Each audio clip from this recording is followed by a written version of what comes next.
এবং তারা যেন বিনা বাধায় এই কাজগুলো করতে পারেন এবং সঠিক তথ্য জাতির সামনে তুলে ধরতে পারেন, সেটাই আমরা চাই। কারণ আমরা সংবাদপত্রের স্বাধীনতায় বিশ্বাস করি।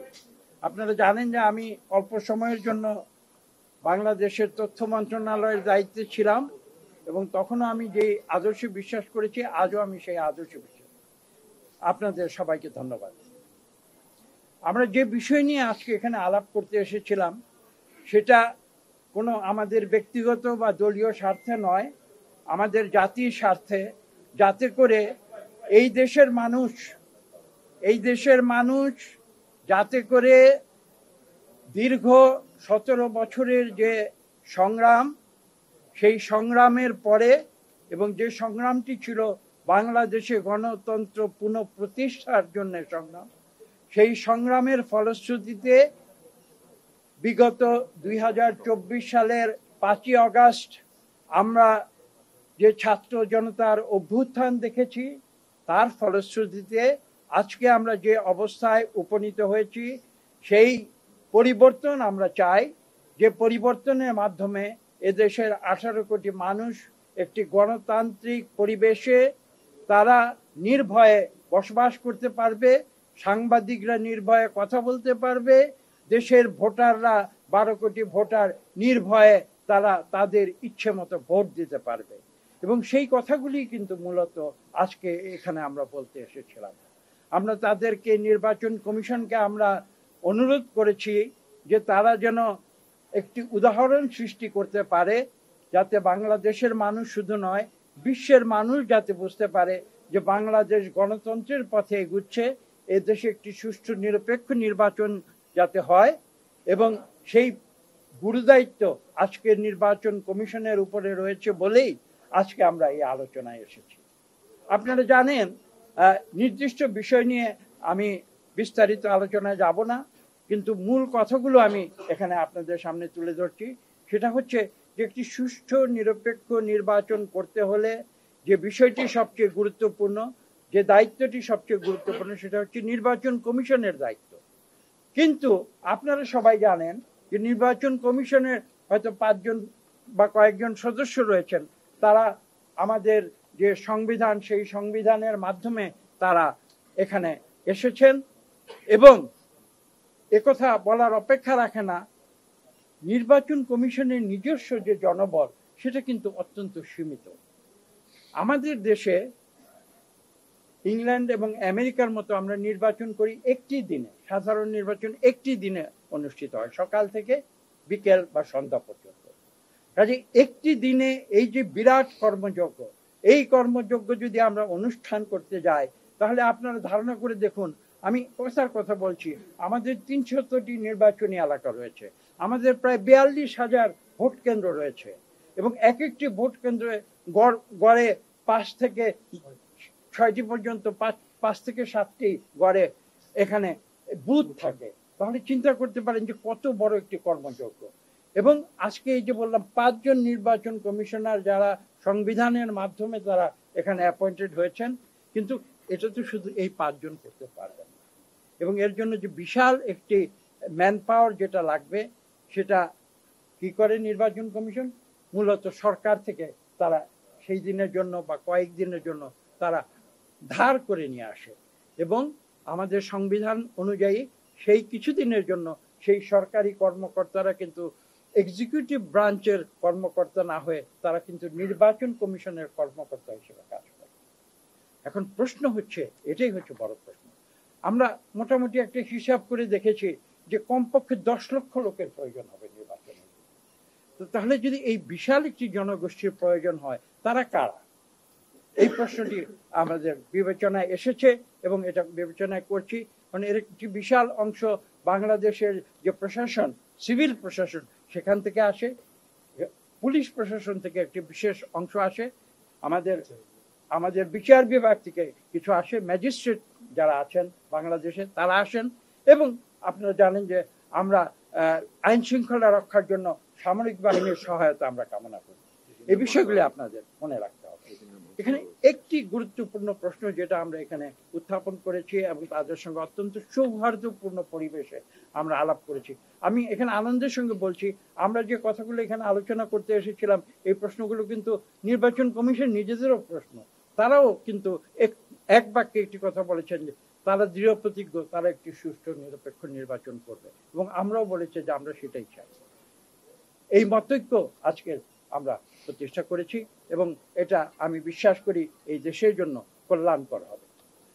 যে কথাটি বলছিলাম, এই যে বিশাল একটি প্রশাসনিক অনুবিভাগ থেকে যে যাদেরকে নির্বাচন কমিশন নির্বাচনের দিনে বা সেই কয়েকদিনের জন্য নিয়ে আসবে, এখন একটি প্রশ্ন হচ্ছে বিগত 15 বছর আজকে আমাদের দেশে যে ভাবে আমাদের প্রশাসনিক বিভাগকে তৈরি করা হয়েছিল, মোটিভেট করা হয়েছিল একটা রাজনৈতিক ভাবে। আসলে প্রশাসনের লোকেরা তো কোনো রাজনৈতিক দলের সদস্য হতে পারেন না আমাদের দেশের আইন, কিন্তু দুঃখজনক হলেও কথাটি সত্য যে বিগত 17 বছরে আমরা দেখেছি যে এই দেশের প্রশাসনিক বিভাগকে রাজনৈতিকভাবে মোটিভেটেড করে বিগত 2014, 18 এবং 24-এ যে 3টি নির্বাচন আপনারা দেখেছেন, সেই নির্বাচনগুলো নির্বাচনের নামে কি হয়েছে? প্রহসন হয়েছে। এটা কিন্তু আমার কথা নয়, বিশ্বের নামি দামি যত মিডিয়া, আপনাদের যারা বিদেশের প্রতিনিধি, আপনার ইকোনমিক্স থেকে শুরু করে নিউ ইয়র্ক টাইমস থেকে শুরু করে বিশ্বের যত নামি দামি পত্রপত্রিকা সবাই বলেছে এই 3টি নির্বাচন হয়েছিল প্রহসনের নির্বাচন। কাদের দ্বারা হয়েছিল? এই যে যারা নির্বাচনের দিন যারা সরকারি কর্মকর্তা হয়েও যারা নির্বাচন কমিশনের পক্ষে নির্বাচন পরিচালনা করেছিল তাদের কারণে হয়েছিল। এবং এই কথাটি আমরা গুরুত্ব দিয়ে বলেছি, বিশেষ করে যে 15 বছরে যাদের চরিত্র হনন করেছিল আওয়ামী লীগ স্বৈরাচারী, তারা 15 মাসে যে তারা সবকিছু সংশোধিত হয়ে যাবে এতটা আশা করা আসলে বাস্তবতা নয়। কাজেই নির্বাচন কমিশনকে সতর্ক থাকতে হবে। এবং এটাও বাস্তবতা, নির্বাচন কমিশনের তো নিজস্ব লোকবল বা জনবল 10 লক্ষ নেই যে তারা তাদেরকে দিয়ে নির্বাচন তারা অনুষ্ঠিত করবে। কাজে এই যে একটা অত্যন্ত গুরুত্বপূর্ণ বিষয়, সেই বিষয়টি সম্বন্ধে তাদেরকে সচেতন করা। তারা ইতিমধ্যে সচেতন আছেন, তারপরেও আমাদের এই কথাগুলো বলা প্রয়োজন। সেই মূল কথাটি আমরা বলেছি। এবং বিশেষ করে বিতর্কিত যারা, প্রশ্নবিদ্ধ যারা রয়েছেন তাদের যেন আগামী নির্বাচন প্রক্রিয়ায় কোনোভাবে অংশগ্রহণ করতে না পারে, কোনো প্রভাব ফেলতে না পারে, সেই সম্বন্ধে নির্বাচন কমিশনকে অত্যন্ত সতর্ক থাকতে হবে। এটা ছিল আমাদের আলোচনার একটি মূল বিষয়। তাছাড়া আরো অনেকগুলো বিষয় নিয়ে আমরা আলোচনা করেছি বিস্তারিত।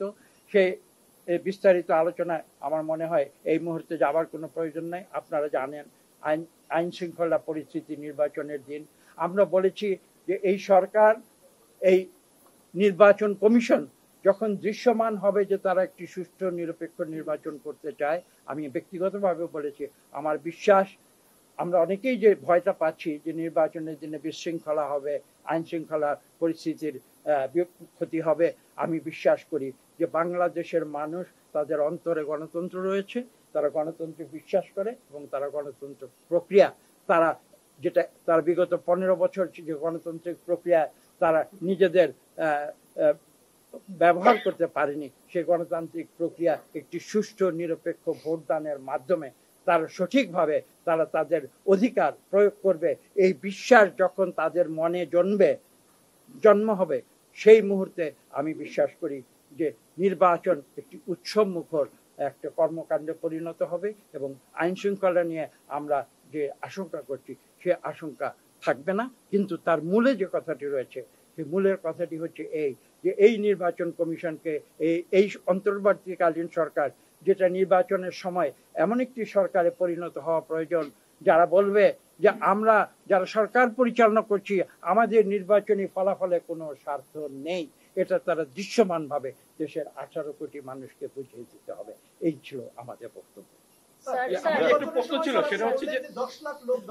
আমি বলেছি কমপক্ষে আমাদের এস্টিমেট বিতর্কিত নির্বাচনে আমরা দেখেছি স্কুল শিক্ষক থেকে শুরু করে শিক্ষকরা কিন্তু পোলিং অফিসার, প্রিজাইডিং অফিসারের দায়িত্ব পালন করেছেন, তারা কিন্তু বহাল তবিয়তেই আছেন। তাহলে আপনারা বিকল্প প্রস্তাব কি দিয়েছেন যাদেরকে এখানে নিয়োগ দিলে স্বচ্ছ এবং একটা বিতর্ক হবে না, এরকম একটা নির্বাচন হবে। আপনি আপনাদের কোনো প্রস্তাব ছিল আপনি কিনা? বিকল্প প্রস্তাবের প্রশ্ন করেছেন, আমরা সেই বিষয়টি আলাপ করেছি। আমরা এদেশে যে অন্যায় বিগত 15 বছর হয়েছে সেটা যেমন পয়েন্ট আউট করেছি, আমরা যেটা একটি দেশের যে বাস্তবতা, সেই বাস্তবতাটিকেও আমরা ঢেলে ছুঁড়ে ফেলতে পারি না। আপনি প্রশ্নটি করেছেন, আপনাকে ধন্যবাদ, আমি ব্যাখ্যা দিচ্ছি। এখন যদি আপনি বলেন যে সরকারি কর্মকর্তা বা স্কুল শিক্ষক যারা লক্ষ লক্ষ বাংলাদেশে রয়েছে বিগত 15 বছর, তারা একটি পরিস্থিতির ভিতরে একভাবে তাদের ব্যবহার, তাদের বিহেভিয়ার করেছে, তাদেরকে সব ছুঁড়ে ফেলে দিয়ে, আমি সব শূন্য করে দিয়ে আজকে আমি আবার নতুন করে একজন করে চাকরি দিয়ে স্কুল শিক্ষক অ্যাপয়েন্ট করে আমরা এই দেশ চালাবো, এটা কিন্তু বাস্তবতা নয়। কাজে একটা দেশ পরিচালনা আমরা হয়তো মনে করি অনেক সহজ কাজ, বিশেষ করে বাংলাদেশ পরিচালনা করা এটা অত্যন্ত গুরু দায়িত্ব, এবং এর মধ্যে যে বাস্তবতা, কঠিন বাস্তবতাগুলো রয়েছে, সেই কঠিন বাস্তবতাগুলো আমাদের মনে রাখতে হবে। আমি সেই কারণে আপনার প্রশ্নের উত্তর কিন্তু আমি ইতিমধ্যে দিয়ে দিয়েছি, আমি এটা আবার রিপিট করছি, আবার আপনাদের উদ্দেশ্যে বলছি। আমরা এই কারণেই বলেছি যে দেখুন, বাংলাদেশের 18 কোটি মানুষ যারা করেছে, তারা যে সবাই অন্তর থেকে খারাপ, এটা কিন্তু আমি ব্যক্তিগতভাবে আমি বিশ্বাস করি না। তারা পরিবেশ পরিস্থিতির চাপে তারা এ ধরনের আচরণ তারা করেছিল। অনেক ক্ষেত্রে তাদের বাধ্য করা হয়েছিল, তাদের ভয় দেখানো হয়েছিল, তোমরা যদি এই অন্যায় না করো, ফ্যাসিস্টদের যদি নির্বাচনে জিতিয়ে না দাও, তাহলে তোমাদের চাকরি থাকবে না, তোমাদের পরিবার পরিজন থাকবে না। আপনারা দেখেছেন, আমরা যারা বিরোধী দলে ছিলাম, আমাদের বিরুদ্ধে কেউ বাদ যায়নি, এখানে যারা দাঁড়িয়ে আছেন কেউ বাদ যায়নি, প্রত্যেকের বিরুদ্ধে গায়েবী মিথ্যা মামলা দেয়া হয়েছে, জেলে নেওয়া হয়েছে, জুলুম করা হয়েছে, গুম করা হয়েছে, খুন করা হয়েছে। কাজে এই বাস্তবতাগুলিকেও আপনাকে মনে রাখতে হবে। কাজে যেটা বাস্তবতা সেটা হচ্ছে এই সরকারকে, এই নির্বাচন কমিশনকে, এবং সেটাই আমরা অনুরোধ করেছি যে তাদেরকে সেই কনফিডেন্স বাংলাদেশের মানুষের মনে জাগিয়ে তুলতে হবে যে আমরা ভুল পথে যাব না, আমরা অন্যায়ের পথে যাব না, আমরা একটা সঠিক পথে যাচ্ছি। আমরা ছাত্র জনতার বিপ্লবের ফলশ্রুতিতে বাংলাদেশে একটি গুণগত পরিবর্তন আনতে, তোমরা সবাই অতীতের সব অপকর্ম ভুলে গিয়ে তোমরা সঠিক পথে আসো, এবং সেজন্য যে কিছু আইনগত ব্যবস্থা যেগুলো নেওয়া প্রয়োজন সেগুলো আপনারা জানেন, যে একটা হচ্ছে আচরণবিধি, আমরা রাজনৈতিক দল যারা করি আমাদের জন্য, আরেকটা হচ্ছে যে অর্ডার, যেটা অর্ডার জনপ্রতিনিধিত্ব আদেশ, সেখানে সরকারি কর্মকর্তা কর্মচারী যারা নির্বাচন পরিচালনা করবে তারা কিভাবে আচরণ করবে সে সমস্ত কিছু লিপিবদ্ধ করা হয়েছে, এবং যাতে করে একটি সম্পূর্ণ সুষ্ঠু নিরপেক্ষ নির্বাচন হয় সেই ব্যবস্থা তারা করবে। এবং আমরা কিন্তু এই বিষয়ে অত্যন্ত আনন্দের সঙ্গে বলছি যে নির্বাচন কমিশনের যে মনোভাব আমরা দেখেছি, আমরা এই বিশ্বাসী যে তারা একটি সুষ্ঠু নিরপেক্ষ নির্বাচন আগামীতে করতে সক্ষম। স্যার, আমার দুটো প্রশ্ন আছে স্যার, সেটা হচ্ছে যে আরপি এবং আচরণ বিধি এখানে কোনো সংশোধনী আপনারা চেয়েছেন কিনা? আমরা এই বিষয়ে আমরা 1 বছর আগে আমাদের যে মতামত তাদের কাছে দিয়েছি। আমরা যে রিফর্ম যে সংস্কার কমিশন যে আলোচনা করেছে সেখানে আমরা আমাদের প্রস্তাবগুলো দিয়েছি। সেই সমস্ত প্রস্তাব তারা বলছেন যে তারা বিবেচনায় নিয়ে তারা তাদের যে সুপারিশগুলো সেগুলো সরকারের কাছে অপেক্ষমান আছে, এই তথ্য তারা। আইন শৃঙ্খলা, স্যার ভোটের দিন আইন শৃঙ্খলার অবনতির যে আশঙ্কা, সেই আশঙ্কা আসলে গ্রাউন্ডটা থেকে মানে কারা করতে পারে, এবং এই সংক্রান্ত আমি এই প্রশ্নের উত্তর ইতিমধ্যে দিয়েছি, আপনি বলুন। স্যার, গণঅভ্যুত্থানে গুরুত্বপূর্ণ ভূমিকা রাখা ছাত্র যারা ছিলেন তাদের নেতৃত্বে এনসিপি গঠিত হয়েছে।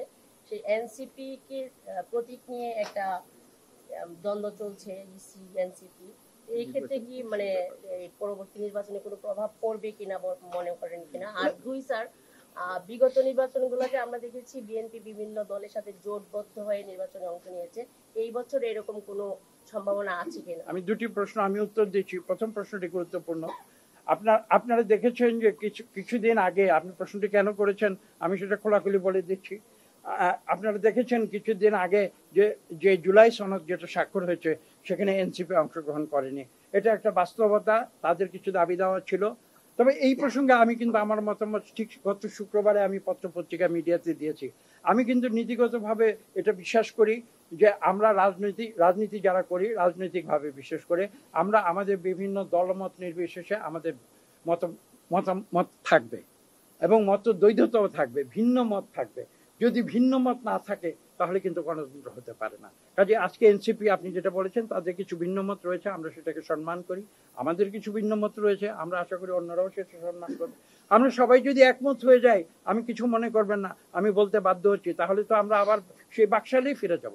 আমরা সেই পথে যেতে চাই না। আমরা গণতান্ত্রিক, যেখানে গণতন্ত্রের যে সংজ্ঞা, the rule of majority with the consent of minority, আমি সেই আদর্শে বিশ্বাস করি। ধন্যবাদ। স্যার, বিএনপি কারোর সাথে জোটবদ্ধ হবে কিনা? আবার কি বাকি আছে? স্যার এই বিষয়ে স্যার আরেকটা কোশ্চেন করা যাবে স্যার? হ্যাঁ। এই বিষয়ে শাপলা নিয়ে আরেকটা কোশ্চেন করি স্যার। আপনি যেখানে স্যার দাঁড়িয়ে আছেন স্যার, ঠিক এইখানে দাঁড়িয়ে এনসিপি এক সপ্তাহ আগে বলে গেছে যদি শাপলার প্রতীক এনসিপি না পায়, ধানের শিশু প্রতীক বাদ দিতে হবে। তাই এই বিষয়ে এই মন্তব্য প্রশ্নটি আপনার এনসিপি কে জিজ্ঞেস করবেন, সেটা যুক্ত হবে। স্যার, বিএনপি জোটবদ্ধ হবে কিনা কারোর সঙ্গে? আরো প্রশ্ন আছে? এটা বলেন। জি বলুন, শেষ প্রশ্ন। বিএনপি বিগত নির্বাচনগুলোতে বিভিন্ন দলের জোটবদ্ধ সাথে হবে কিনা স্যার, এটাই। জোটবদ্ধভাবে নির্বাচন করেছে। এই বছর কি কোনো দলের সঙ্গে জোটবদ্ধ হওয়ার সম্ভাবনা রয়েছে কিনা? দেখুন, আমরা যে পদ্ধতিতে বিশ্বাস করি, গণতান্ত্রিক পদ্ধতি, সেই গণতান্ত্রিক পদ্ধতিতে কোয়ালিশন কিন্তু একটি স্বীকৃত পন্থা, এবং এটা কিন্তু শুধু বাংলাদেশে নয়, সারা বিশ্বেই এই প্রক্রিয়া চালু আছে। কাজে আমি একটা অতীত উদাহরণ দিই। 2001 সালের উদাহরণেই ফিরে যাই। 2001 সালে কিন্তু আমরা প্রাক নির্বাচনী কোয়ালিশন আমরা করেছিলাম, প্রাক নির্বাচনী কোয়ালিশন, এবং সেটা জামাতের সঙ্গে হয়েছিল। আপনারা জানেন যে আমাদের মন্ত্রিসভায় জামাত থেকে দুজন সদস্য ছিলেন। কাজে এটা এমন কোনো আশ্চর্য বিষয় নয়। এটা প্রাক নির্বাচনী সমঝোতা হয়, কোয়ালিশন হয়। আবার এটাও গণতান্ত্রিক প্রক্রিয়ার অনেক উদাহরণ রয়েছে যে নির্বাচন পরবর্তী কোয়ালিশনও হয়ে থাকে। কাজে এই প্রশ্নটি আপনি যেটা করেছেন তার উত্তর আমি নির্দিষ্ট করে বলবো, আমাদের বিএনপির পক্ষ থেকে আমরা এখনো ওপেন রয়েছি। আমরা সময় মতো, যথাসময়ে আমরা এই সিদ্ধান্তগুলো আমরা গ্রহণ করব।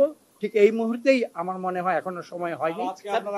আমরা সেই সিদ্ধান্ত গ্রহণ করে নিশ্চয়ই আপনারা তখন সেগুলো জানতে পারবেন। স্যার, প্রতীকের কি হবে স্যার? ইলেকশন কমিশন তো বলেছে যে যার দল সেই প্রতীকে নির্বাচন করবে। আপনারা এটা কি বলছেন, জোটের প্রতীক নাকি দলের প্রতীক? না, আমরা প্রতীক নিয়ে এখানে কোনো আলোচনায় আমরা যাইনি। নির্বাচন কমিশনের এখতিয়ার, তারা প্রতীক বরাদ্দ করবে, এটা নিয়ে আমাদের এখানে কোনো আলোচনা। জি, কয় দফা প্রস্তাব দিলেন আজকে ইসিকে, আর গণভোট নিয়ে কোনো আলোচনা হয়েছে কিনা? গণপ্রতিনিধিত্ব আমি বুঝতে পারছি আপনাদের প্রশ্নটি বুঝতে পারছি। আমি যদি বুঝে থাকি সঠিক, আমি উত্তর দিচ্ছি। এখন পর্যন্ত যে অবস্থান আমাদের, সেটা আমরা প্রকাশ্যে বলেছি। আমরা বলেছি যে যেদিন আমাদের সাধারণ নির্বাচন হবে সেই দিনেই আমরা রেফারেন্ডামটি আমরা করছি, সেটা আমাদের বক্তব্য এবং সেই কথাই আমরা বলেছি। আচ্ছা, কয় দফা প্রস্তাব জমা দিলেন ইসিতে? আমরা কোনো প্রস্তাব জমা দিইনি।